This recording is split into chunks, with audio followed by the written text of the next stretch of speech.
আপনারা জানেন তুমুল ছাত্র জনতা জামাত ইসলামী কোনোদিন সরকারে ছিল না।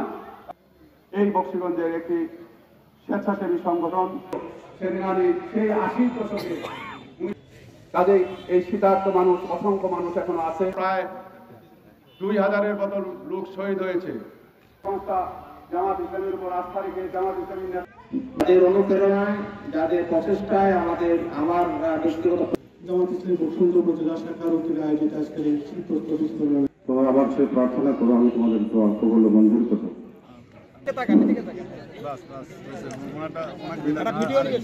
শ্রীমতী রেণু সিলিপ নিয়ে আছে এখন রণজিৎ আনে না